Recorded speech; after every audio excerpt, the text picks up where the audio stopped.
ಹಣೆ ಬರ ಸರಿ ಇಲ್ಲ ಅನ್ನೋದು ಇದಕ್ಕೇನಪ್ಪ ಅಂತ ಇವತ್ತೇ ಗೊತ್ತಾಯ್ತು. ನಾನು ಹೇಳಕ್ಕೆ ಇಷ್ಟಪಡ್ತೀನಿ, ಒಂದು 5 ಮಿನಿಟ್ಸ್ ಟೈಮ್ ಇದ್ರೆ ಈ ವಿಡಿಯೋ ಕೊನೆ ತನಕ ನೋಡಿ. ಜಗತ್ತಿನಲ್ಲೇ ದೊಡ್ಡ ಕಾಯಿಲೆ ಅಂದರೆ ರೇಬಿಸ್ ಅನ್ನೋದು ಒಂದು ಕಾಯಿಲೆನೂ ಇದೆ. ಯಾಕಪ್ಪ ಅಂದರೆ ರೇಬಿಸ್ ಕಾಯಿಲೆ ಬಂತಂದರೆ ಕೊನೆ ಸ್ಟೇಜು, ಅದಕ್ಕೆ ಯಾವುದೇ ಥರ ಟ್ರೀಟ್ಮೆಂಟ್ ಇಲ್ಲ.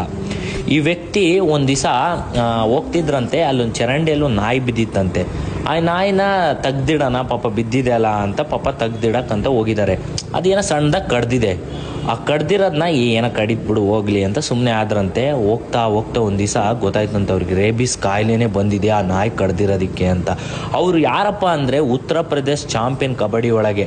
ಮತ್ತೆ ಸೀಸನ್ ಕಬಡ್ಡಿ ಪ್ರೋ ಅಂತ ಇದೆ ಅಲ್ಲ, TV ಒಳಗೆ ಬರುತ್ತೆ, ಎಲ್ಲರೂ ನೋಡ್ತಿರಲ್ಲ, ಅದ್ರೊಳಗೂ ಚಾನ್ಸ್ ಸಿಕ್ಕಿತ್ತಂತೆ. ಆ ವ್ಯಕ್ತಿ ಇಷ್ಟು ವರ್ಷ ಕಷ್ಟಪಟ್ಟು ಆಡಿ ಅದಕ್ಕಂತ ಕನ್ಸಿಡ್ಕೊಂಡಿದ್ದು ಮಣ್ಣಾಯ್ತು. ಅದಕ್ಕೆ ಯಾವುದೇ ನಾಯಿ ಕಡಿಲಿ ತಕ್ಷಣನೇ ಹಾಸ್ಪಿಟ್ಲಿಗೆ ಹೋಗ್ರಿ. ಯಾಕಪ್ಪ ಅಂದರೆ ಯಾವ ನಾಯಿಗೆ ರೇಬಿಸ್ ಇದೆ ಅಂತ ನಮಗೆ ಗೊತ್ತಾಗಲ್ಲ.